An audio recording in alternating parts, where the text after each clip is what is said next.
যারা জানাজায় আসার টাইম পায় না তাদের জন্য ড্রয়িং রুমে বড় বড় সোফা বানিয়ে রাখি আমরা। তোমার লাশের পাশে আসার টাইম পায় নাই, একটা স্ট্যাটাস ফেসবুকে দিয়েই শেষ করে দিয়েছে, অমুক মারা গেছে, ইন্না লিল্লাহি ওয়া ইন্না ইলাইহি রাজিউন। আচ্ছা, আমি দোয়া করছি, অফিসে একটা জরুরি মিটিং আছে, ক্লায়েন্ট আসতেছে, বিদেশ থেকে ডেলিগেট এসেছে, আসতে পারছি না, ওনার জন্য আপনার বিয়ের কার্ড স্পেশাল, ওনার জন্য মেজবানের টেবিলে বাটির উপরে বাটি, আবার চিকেন, আবার মাটন, আবার বিফ, ওনার জন্য চা কড়া করে। কথা কন না, ঠিক কিনা বলেন না? যারা কবর করে তারা বিয়ে বাড়িতে দাওয়াত পায় না, যারা কবর করে তারা মেজবানের টেবিলে নলা পায় না, কিন্তু ওই লুঙ্গি ছিঁড়া মানুষটা যে খবর পাওয়া মাত্র খন্দা নিয়ে দৌড় মেরেছে কবরের পারে। সমাজে কিছু এমন মানুষ থাকে, আপনি দেখবেন কোরবানের সময় দেখবেন একটা বের হয়ে গেছে, গরু ফালায় দুমদুম, জীবনে কসাইগিরি করে নাই, কিন্তু সে স্বেচ্ছায় গরু ফেলতে অভ্যস্ত। দেখবেন লুঙ্গি টুঙ্গি পয়রা গামছা মামছা বাইন্দা এসে গেছে, কয় কাকু গরু ধরেন, পালাই দিতেছে, ধুম করে ফেলাই দিবে, ঠাস করে গরু ফেলে দেয় স্বেচ্ছায়। খুব স্মার্ট ছেলে। কেউ মারা গেছে, আপনি শহর থেকে লাশটা আনতে আনতে দেখবেন যে কিছু মানুষ এসে কবরটা সুন্দর করে লেপন করছে, সেটিং করছে, আবার মাজন করছে, আবার এদিকে কাটছে, আবার ওদিকে সাইজ করছে, আবার নিজে শুয়ে দেখতেছে। কোথায় পাবেন এমন মানুষ? আমি স্যালুট করি তাদেরকে, আমি তাদেরকে সালাম জানাই, হাজার সালাম। তাদেরকে আমি কি দিতে পারবো? আমার কাছে সেই শক্তি নাই তাদেরকে কিছু দেব। যে মরার পরে আমার বন্ধু,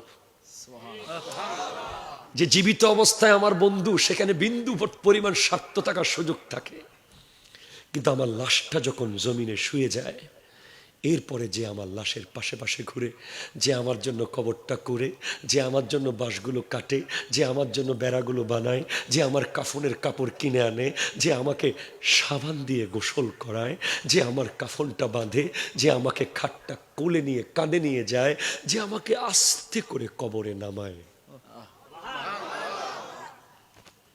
তার চেয়ে আপন কে আছে? নাই। স্বেচ্ছাসেবক, জানেন তারা নূরের মিম্বরে থাকবে। المتحابون لجلالي حديث قدسي لهم منابر من نور يغبطهم النبيون والشهداء। তাদের জন্য নূরের মিম্বর থাকবে কিয়ামতের মাঠে, নিঃস্বার্থ, নিরহংকার। সত্য হলো তুমি স্বেচ্ছাসেবক হিসেবে অহংকার করতে পারবে না।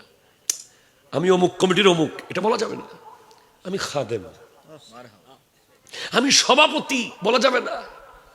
আমি সেক্রেটারি, বেটা জানোস আমি কে? না, আমি খাদেম, আমি খাদেম। তুমি কত বড় সভাপতি সেটা কবরে গেলে আল্লাহ দেখাই দিবে সবাইকে। এখানে খুঁজিও না। এই যে আমাদের গাউসিয়া কমিটি বাংলাদেশ, আমি তো পাগল এদের জন্য, এই স্বেচ্ছাসেবকের জন্য আমি পাগল। কারণ আমার মনে হয় যে এই আধুনিক দুনিয়াতে আমার ছেলে সুযোগ পাবে কিনা আমার জানাজায় আসতে, আমার মেয়ের সুযোগ হবে কিনা আমার লাশের পাশে এসে একটু দোয়া করতে, আমার বন্ধুরা লন্ডন আমেরিকা থেকে আসতে পারবে কিনা আমি জানি না। আমি গাউসিয়া কমিটি করি কারণ আমি দেখেছি তারা সাগরের মাঝখান থেকে লাশ নিয়ে আসতেছে। আমি দেখেছি তারা টাকার মেশিনকে এয়ারপোর্ট থেকে টাকা দিয়ে নিয়ে আসতেছে। প্রবাসীর লাশ প্যাকিং করে এয়ারপোর্টে অপেক্ষায়, যে কোটি কোটি টাকা সংসারে দিয়েছে, আজকে তার লাশটা এয়ারপোর্ট থেকে আনার গাড়ি ভাড়া সংসারের মানুষগুলোর দেওয়ার মতো মানসিকতা। টাকার মেশিন বন্ধ হয়ে গেছে তো। এরাই এই স্বেচ্ছাসেবক গুলো, এই ওয়াজেদিয়া স্বেচ্ছাসেবক, এই গাউসিয়া কমিটি বাংলাদেশ, এই হক কমিটি, এরা এই যুবকগুলো, এরাই এদেশের সম্পদ। এরা হীরা, এরা একটা হীরা, হীরা, ডায়মন্ড। আমি তো অবাক হয়ে যাই ভাই, আমি তো পারি না। ওরা কেমনে পারে? আমাদের জামিয়ার মাঠে আপনি গেলে দেখবেন কোরবানির পরের দিন হাজার হাজার যুবক চামড়ায় লবণ লাগাচ্ছে।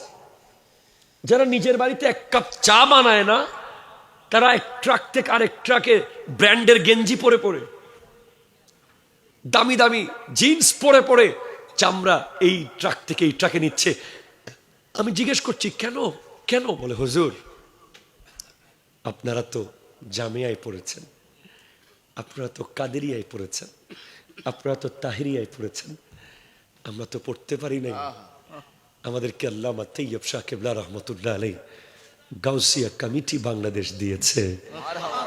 আমরা একটু চামড়াটা টেনে চাচ্ছি যে হাসরের মাঠে আপনাদের লাইনে একটু ঢুকতে চাচ্ছি। আচ্ছা, সেবকদের কোনো হিংসা থাকতে পারবে না। এক কথায় ইয়েস অর নো বলে দেন। যদি ভুল বলি ভুল বলে দেন, মানে হুজুর আপনি ভুল বলতেছেন। স্বেচ্ছাসেবক যদি স্বেচ্ছাসেবকের মতো স্বেচ্ছাসেবা করতে পারে, সে অলি হবে, অলি হয়ে যাবে, অলি হয়ে যাবে। আল্লাহ, নারে তাকবীর, নারে তাকবীর, নারে